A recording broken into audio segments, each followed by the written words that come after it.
Good evening, नमस्ते। आज हम पढ़ेंगे राजस्थान में होने वाले जनजातीय आंदोलनों के बारे में। और जनजातीय आंदोलनों के बारे में जानने से पहले ये जान लेते हैं कि आखिर जनजाति होती क्या है। तो जनजाति समाज की मुख्य धारा से अलग वे समुदाय या वे लोग होते हैं जो कि जंगलों में निवास करते हैं और परिवर्तित सामाजिक, राजनीतिक, सांस्कृतिक परिवर्तन के अनुसार अपने आप को बदल नहीं पाते, यानी कि समाज की मुख्य धारा से पिछड़ जाते हैं। उन लोगों को जनजातियों की श्रेणी में रखा जाता है, जनजाति कह के बुलाया जाता है। राजस्थान में जिन जनजातियों ने अपने सामाजिक उत्थान के लिए, अपने आप को संगठित रखने के लिए उस समय की तत्कालीन जो प्रशासनिक राजनीतिक व्यवस्था थी उसके प्रति जो असंतुष्टि थी, उसको विद्रोह के रूप में या आंदोलन के रूप में अभिव्यक्त किया, ऐसी जनजातियां थी मुख्य रूप से मीणा और भील। और भील जनजाति का साथ देते हैं कुछ क्षेत्रों में गरासिया। तो राजस्थान में सबसे ज्यादा जनसंख्या वाली जो जनजाति है वो है मीणा जनजाति, और ये जयपुर और इसके आसपास के क्षेत्र में निवास करते थे। भील जनजाति जो है वो राजस्थान की जनसंख्या की दृष्टि से दूसरी बड़ी जनजाति है, और ये राजस्थान की प्राचीनतम जनजाति भी है। कई बार ये प्रश्न पूछा जाता है कि राजस्थान की प्राचीनतम जनजाति कौन सी है, तो भील जनजाति है सबसे प्राचीनतम।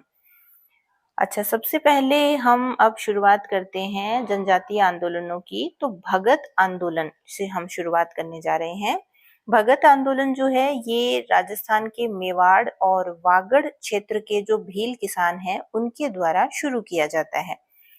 बागड़ क्षेत्र या वागड़ क्षेत्र जो है ये अपना दक्षिणी राजस्थान का जो डूंगरपुर और बांसवाड़ा वाला क्षेत्र है उस क्षेत्र को बागड़ क्षेत्र या वागड़ क्षेत्र कहा जाता है। आंदोलन मेवाड़ और वागड़ से शुरू हुआ था, लेकिन बाद में गुजरात के ईडर, विजयनगर और मालवा जो क्षेत्र हैं वहां भी इसका प्रसार हो जाता है। ये आंदोलन वहां भी फैल जाता है। अब हम आंदोलन के कारण देखते हैं कि किन कारणों से ये आंदोलन शुरू होता है। तो शुरुआत होती है सहायक संधि से। अंग्रेजों की मेवाड़ के साथ जो सहायक संधि हुई थी वो 13 जनवरी 1818 को होती है, और मेवाड़ के तत्कालीन महाराणा थे भीम सिंह। इस संधि के द्वारा तय किया जाता है कि अंग्रेजों का एक रेजिडेंट, जिसे पॉलिटिकल एजेंट के नाम से जाना जाता है, वो रियासत में रहेगा। तो मेवाड़ में नियुक्त होने वाले पहले पॉलिटिकल एजेंट थे colonel James Tod. Colonel James Tod political agent बन के मेवाड़ आते हैं और क्षेत्र में प्रशासनिक परिवर्तन करते हैं। तो जाहिर सी बात है कि भील क्षेत्रों में भी प्रशासनिक परिवर्तन हुए। इन परिवर्तनों को भील पसंद नहीं करते, और छुटपुट विरोध की जो घटनाएं हैं वो यहीं से सहायक संधि के बाद से ही शुरू हो जाती हैं। अन्य कारण जो महत्वपूर्ण कारण थे आंदोलन के, उसमें एक कारण था कि भीलों का जो मुखिया होता है जिसे गमेती कहा जाता है, वो दो प्रकार के कर लिया करता था। एक तो बोलाई और एक रखवाली।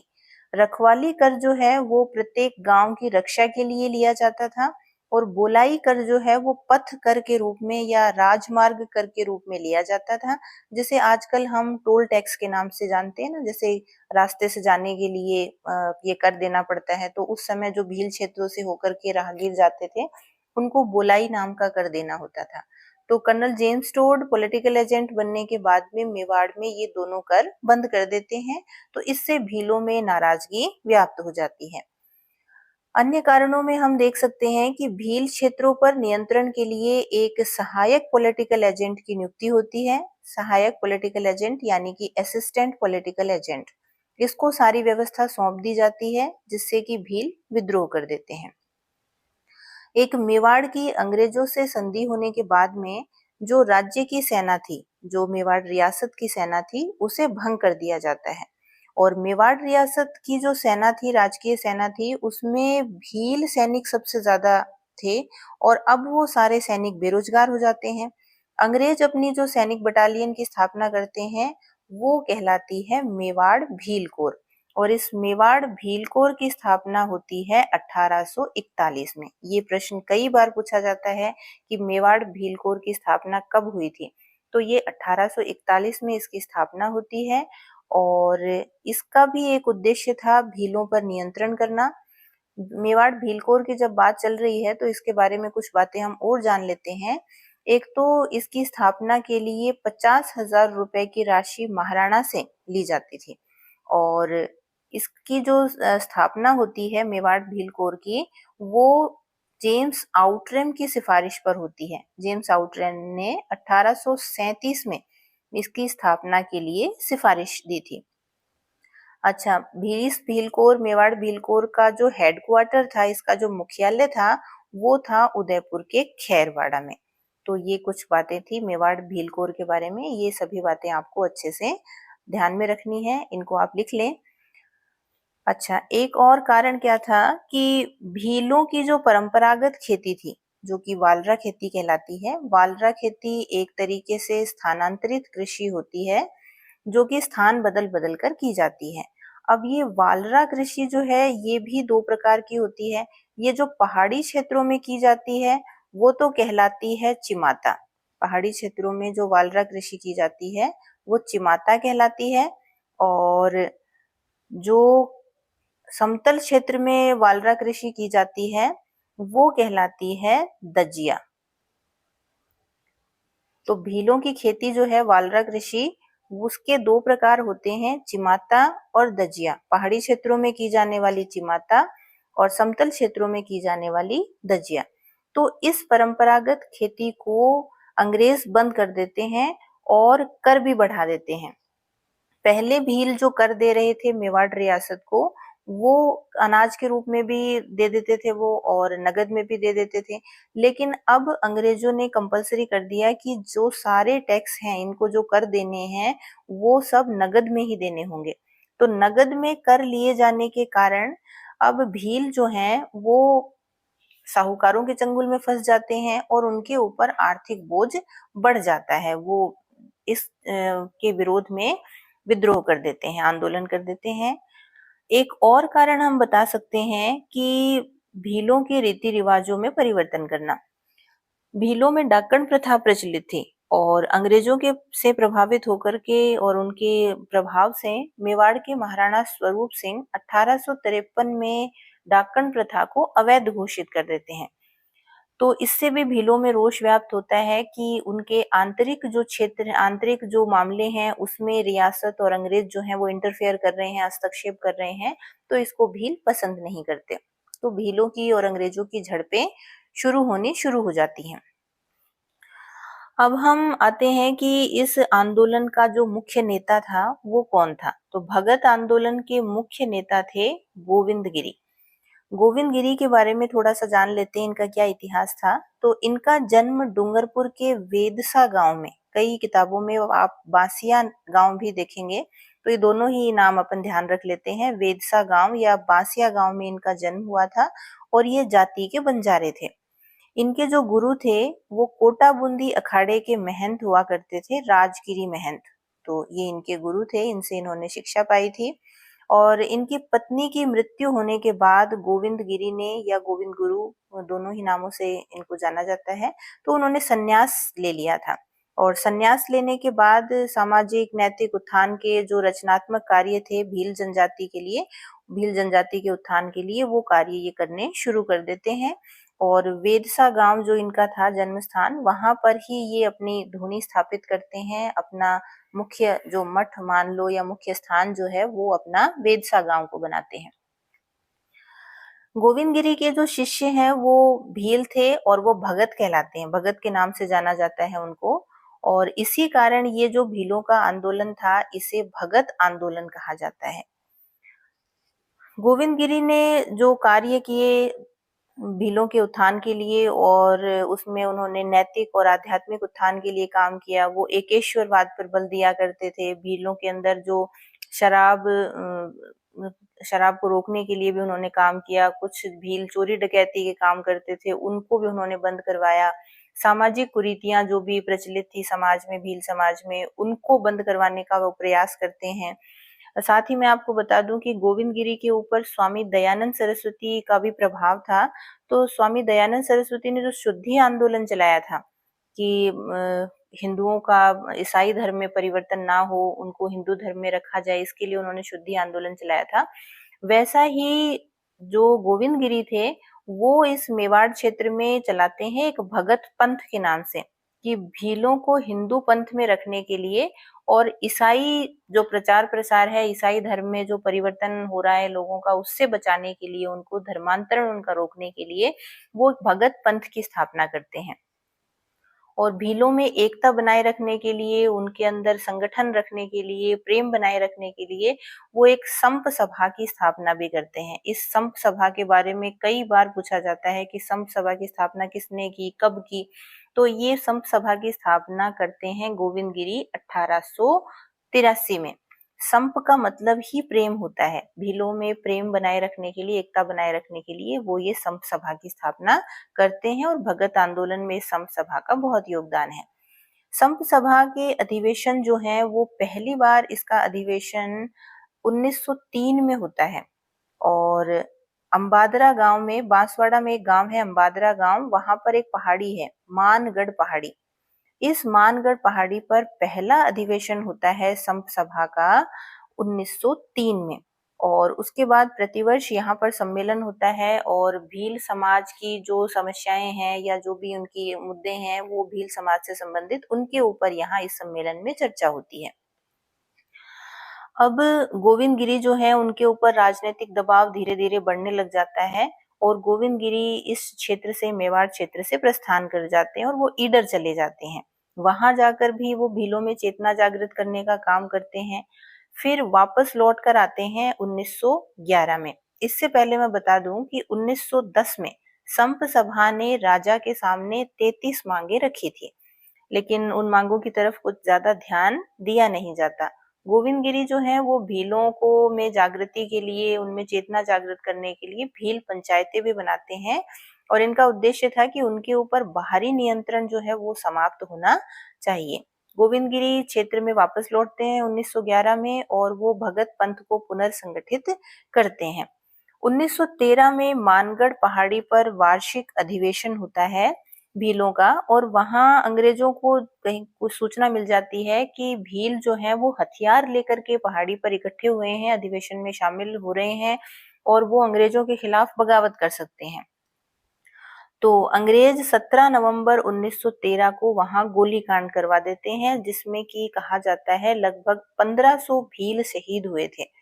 ये जो गोली कांड है 17 नवंबर 1913 का, ये राजस्थान का जलियांवाला कांड कहा जाता है। इसको आप ध्यान रखें कि राजस्थान का जलियांवाला कांड कौन से गोली कांड को कहा जाता है, तो ये मानगढ़ वाला ही गोली कांड था जो कि राजस्थान का जलियांवाला बाग कांड कहा जाता है। गोविंद गिरी और उनके एक सहयोगी थे पूंजाधीर जी, उनको गिरफ्तार कर लिया जाता है और गोविंद गिरी को 20 साल की सजा होती है। गोविंद गिरी को जब ये सजा होती है तो उसके बाद उनको हैदराबाद जेल में भेज दिया जाता है। ये प्रश्न भी पूछा जाता है कि गोविंद गिरी को गिरफ्तार करके कौन सी जेल में रखा गया था, तो ये हैदराबाद जेल में रखा गया था इनको। लेकिन 10 साल के बाद इनको रिहा कर दिया जाता है और उसके बाद ये गुजरात के कंबोई में अपना जीवन यापन करते हैं, रचनात्मक कार्यों में अपना जीवन बिताते हैं। और एक बात आप और याद रखें कि मानगढ़ पहाड़ी के ऊपर प्रति वर्ष मार्गशीर्ष पूर्णिमा को मेला लगता है। तो ये था राजस्थान में होने वाला जनजातीय आंदोलन, भगत आंदोलन।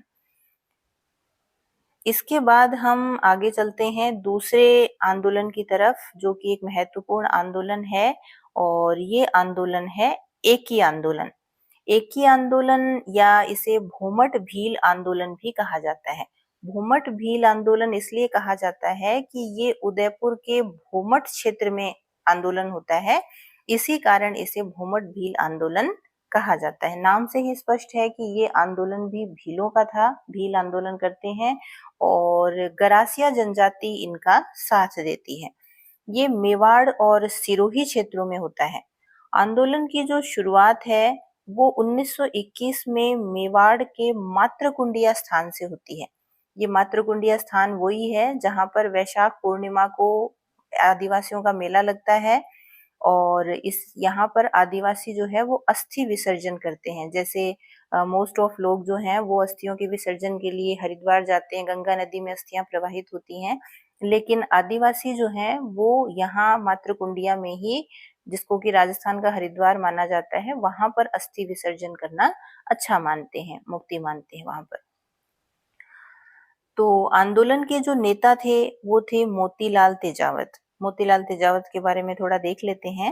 मोतीलाल तेजावत का जन्म उदयपुर के कोल्यारी गांव में होता है और ओसवाल परिवार में इनका जन्म होता है। और ये उदयपुर के झाड़ोल ठिकाने में कामदार के पद पर कार्य किया करते थे। लेकिन भीलों और गरासियों के ऊपर जो अत्याचार हो रहा था उस समय, उनको देख करके ये अपनी नौकरी से त्यागपत्र दे देते हैं और भीलों के उत्थान के लिए काम करना शुरू करते हैं, उनके आंदोलन को नेतृत्व प्रदान करते हैं।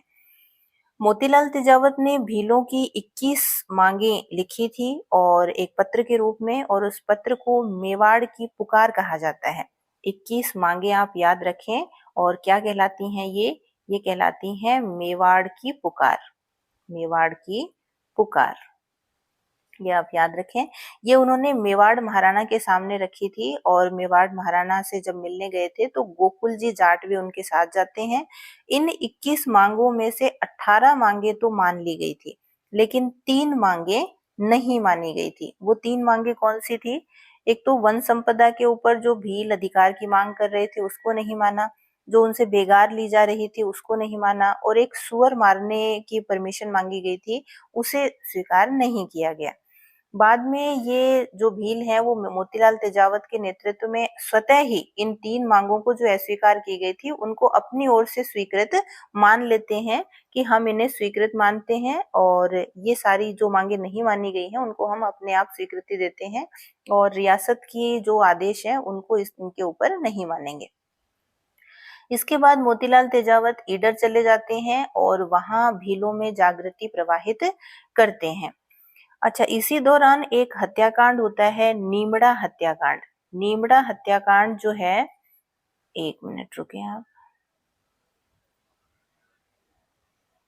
नीमड़ा हत्याकांड होता है 7 मार्च 1922 को। ये विजयनगर गुजरात में स्थित है नीमड़ा स्थान, और वहां पर मेजर सटन जो हैं उनके आदेश पर गोलीकांड होता है। मेजर सटन नाम याद रखें आप नीमड़ा हत्याकांड में। ये मेजर सटन वहां गोली चलाने का आदेश देते हैं और लगभग 1200 से भी ज्यादा भील जो हैं वो शहीद हो जाते हैं। मोतीलाल तेजावत वहां से फरार हो जाते हैं और सिरोही की तरफ प्रस्थान कर जाते हैं। जब वो सिरोही चले जाते हैं तो वहां भी भीलों में चेतना जागृत करते हैं, उनको संगठित करते हैं और भील आंदोलन करते हैं। वो सिरोही भील आंदोलन कहा जाता है, और सिरोही के भीलों ने ही तेजावत को मेवाड़ का गांधी कहा था। और वहां भी 2 हत्याकांड होते हैं सिरोही में। तो ये दोनों स्थान जो हैं वो सियावा और भूला थे। सियावा हत्याकांड 12 अप्रैल 1922 को होता है, और यहाँ पर 3 गरासिया लोग शहीद हो जाते हैं। सियावा सिरोही में है, और ये भूला या बालोलिया, कई जगह बालोलिया नाम भी लिखा हुआ है, तो ये बालोलिया और भूला दोनों ही नाम आप ध्यान रखें। ये बालोलिया या भूला हत्याकांड जो है ये 6 मई 1922 को होता है, और यहाँ पर मेजर प्रिचार्ड ने गोलियां चलाने का आदेश दिया था, और लगभग 50 इसमें किसानों की, भीलों की और गरासिया जो लोग थे उनकी मृत्यु होती है, और लगभग 150 लोग बताए जाते हैं कि घायल हो गए थे इस हत्याकांड के दौरान। सिरोही आंदोलन को गुजरात का जो ईडर प्रजामंडल था वो भी सहयोग देता है, और तेजावत जो है वो फरार थे और फिर गांधी जी से संपर्क करने की कोशिश करते हैं। तो गांधी जी उनको कहते हैं कि आप अगर मेरी बात मानते हैं तो आप गिरफ्तार हो जाएं। उनके कहने पर मोतीलाल तेजावत गिरफ्तार होते हैं ईडर में। ईडर में एक स्थान है खेड़ ब्रह्म, वहां पर वो 1929 में गिरफ्तार होते हैं, और उनको मेवाड़ को सौंप दिया जाता है, मेवाड़ रियासत को, जहां उनको जेल में रखा जाता है। फिर गांधी जी अपने जो पर्सनल असिस्टेंट थे, अपने सचिव थे मणिलाल कोठारी, उनको भेजते हैं, उनसे सिफारिश करवाते हैं रिहाई की। और मेवाड़ का जो सर्वोच्च न्यायालय था, जिसे महा इंद्राज सभा कहा जाता है, उसमें 1936 में उनकी रिहाई का निर्णय सुनाया जाता है। अच्छा, मैं आपको ये महाइंदिरा सभा की जब बात चल रही है तो ये बता दूं कि मेवाड़ में ये जो सर्वोच्च न्यायालय टाइप का जो कोर्ट था, जो न्यायालय था महाइंदिरा सभा, इसका निर्माण महाराणा सज्जन सिंह ने 1880 में किया था। इसको आप ध्यान रखें, कई बार पूछ लिए जाते हैं इस प्रकार के प्रश्न। तो ये रिहाई का आदेश जारी होने के बाद, निर्णय आने के बाद में मोतीलाल तेजावत को रिहा कर दिया जाता है और मोतीलाल तेजावत रचनात्मक कार्यों में लग जाते हैं। सामाजिक कुरीतियां दूर करना, जैसे भील समाज में, गरासिया समाज में शिक्षा का प्रचार प्रसार करना और गांधी जी का अनुसरण करना शुरू कर देते हैं। मोतीलाल तेजावत को आदिवासियों का मसीहा या बावजी के नाम से भी जाना जाता है। बावजी का मतलब होता है देवता, या जो अपने परिवार में बड़ा आदमी होता है उसको अपन बावजी के नाम से जानते हैं। तो आदिवासी इनको बावजी कहा करते थे। मेवाड़ प्रजामंडल के भी सदस्य बने थे ये, और गांधी जी के भारत छोड़ो आंदोलन के समय ये गिरफ्तार भी हुए थे। 1945 में भी गिरफ्तार हुए और 1947 में रिहा होते हैं और 1963 में फिर मोतीलाल तेजावत की मृत्यु हो जाती है। तो ये था एक ही आंदोलन। दो आंदोलन हम पढ़ चुके हैं, भगत आंदोलन और एक ही आंदोलन। अब हम पढ़ेंगे मीणा आंदोलन के बारे में। मीणा जो जनजाति है वो सर्वाधिक जनसंख्या वाली जनजाति है राजस्थान की, और ये जयपुर के मीणाओं के द्वारा आंदोलन होता है। जो आंदोलन हम देखेंगे वो जयपुर के मीणाओं द्वारा किया गया आंदोलन था। जयपुर क्षेत्र में, जयपुर के साथ ही बूंदी जो क्षेत्र है वहां पर भी मीणा आंदोलन करते हैं। और कारण क्या था कि मीणा जो है उनका पहले तो जयपुर में जो कछवाहा शासक थे दुलह राय, उनसे पहले मीणाओं का ही शासन था और दुलह राय ने मीणाओं को हरा करके जयपुर के ऊपर कब्जा किया था। तो मीणा जो है वो आंदोलन कर देते हैं बाद में, जब दुलह राय ने कब्जा कर लिया था जयपुर के ऊपर। तो दुलह राय क्या करते हैं कि कुछ मीणाओं को तो जमीन दे देते हैं जो कि बाद में जमींदार मीणा कहलाते हैं, और कुछ को गांव की रक्षा का कार्य सौंपा जाता है जो कि क्षत्रिय मीणा या फिर चौकीदार मीणा कहलाते हैं। पुलिस के जैसे वो काम करते हैं। लेकिन जब अंग्रेजों का शासन हो गया, रियासत के ऊपर अंग्रेजों का अधिकार हो गया, तो अंग्रेजों ने अपनी खुद की पुलिस बना ली और चौकीदार मीणा बेरोजगार हो जाते हैं। तो ये चौकीदार मीणा जो है वो चोरी करना शुरू कर देते हैं। अब इनको नियंत्रित करने के लिए, चोरियों पर नियंत्रण के लिए 1924 में एक कानून बनाया जाता है, जनजात आपराधिक जनजातीय अधिनियम या क्रिमिनल ट्राइब्स एक्ट। ये जब अधिनियम बनता है तो इसमें मीणा जनजाति को, विशेष रूप से मीणाओं को नियंत्रित करने के लिए ये अधिनियम बनाया जाता है और मीणा इसका विरोध करते हैं। इसी क्रिमिनल ट्राइब्स एक्ट या आपराधिक जनजाति अधिनियम का विस्तार बाद में किया जाता है जरायम पेशा कानून के नाम से, जो कि 1930 में बनाया जाता है। और इसमें कुछ और ही सख्त जो नियम है वो मीणाओं के लिए लागू किए जाते हैं कि प्रत्येक मीणा महिला पुरुष को रोज थाने में हाजिरी देनी होगी। तो इसका मीणा जो है वो व्यापक विरोध करते हैं। और चौकीदार मीणा जो है उनको, उनके लिए ये निर्धारित किया जाता है कि अगर गांव में कहीं भी चोरी होगी तो उसके लिए तुम जिम्मेदार माने जाओगे। तो मीणा इसका विरोध करते हैं और मीणा समाज में जागृति के लिए और उनको उनके जो इतिहास, उनका जो गौरवशाली इतिहास था वो याद दिलाने के लिए एक मीणा क्षत्रिय महासभा का आयोजन किया जाता है। मीणा क्षत्रिय महासभा का आयोजन होता है 1933 में, और इसमें जरायम पेशा कानून का भी विरोध होता है।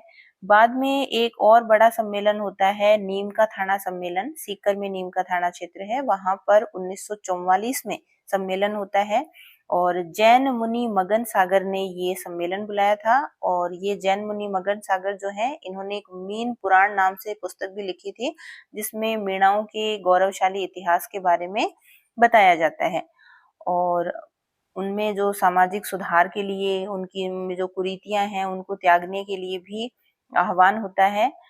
फिर 1944 में एक मीणा सुधार समिति का गठन किया जाता है जिसके अध्यक्ष बंशीधर शर्मा थे और उसमें एक मंत्री के पद पर थे राजेंद्र कुमार अजय। ये दोनों नाम आप ध्यान रखें, मीणा सुधार समिति से संबंधित थे बंशीधर शर्मा और राजेंद्र कुमार अजय। इसके बाद एक बड़ा सम्मेलन जो है वो बागावास में होता है, जयपुर में है बागावास। वहां पर 28 अक्टूबर 1946 को यहाँ पर 26,000 चौकीदार मीणा जो है वो इस्तीफा दे देते हैं और मीणा मुक्ति दिवस के रूप में मनाया जाता है 28 अक्टूबर को। फिर 1952 में जरायम पेशा कानून को समाप्त कर दिया जाता है, जिसमें मुख्य भूमिका जो है वो हीरालाल शास्त्री और टीकाराम पालीवाल की होती है। इनकी मध्यस्थता से ये इस कानून को समाप्त करवा दिया जाता है। मीणा आंदोलन के मुख्य जो नेता थे, स्थानीय नेता, वो थे छोटूलाल झरवाल, महादेव राम पबड़ी और जवाहर राम। ये कुछ मुख्य नेता थे। साथ ही इनका जो साथ देते हैं वो एक आदिवासी नेता थे, ठक्कर बापा। ये भी सहयोग करते हैं इस आंदोलन में। तो इस प्रकार से हमने 3 जनजातीय आंदोलन देखे हैं आज, 3 जनजातीय आंदोलनों के बारे में जाना, और मैं उम्मीद करती हूँ कि ये जानकारी आपकी तैयारी में सहायक सिद्ध होगी। और अगर आपको जानकारी अच्छी लग रही है, जो भी राजस्थान जीके के टॉपिक्स आए हैं, उसके बारे में आप कमेंट के माध्यम से अपनी राय बता सकते हैं। क्या और सुधार की गुंजाइश है? कौन से टॉपिक के बारे में आप और पहले पढ़ना चाहते हैं? जैसे रीट वाले जो बच्चे हैं उनकी अभी एग्जाम है फरवरी में, और सेकंड ग्रेड के भी पेपर होने, फर्स्ट ग्रेड के भी बच्चे जो तैयारी कर रहे हैं। तो जो भी टॉपिक आपको पहले पढ़ना है उसके बारे में कमेंट के माध्यम से आप मुझे अवगत करवा सकते हैं। और अगर जानकारी आपको अच्छी लग रही है तो चैनल को सब्सक्राइब, लाइक और शेयर कीजिए। बहुत बहुत धन्यवाद।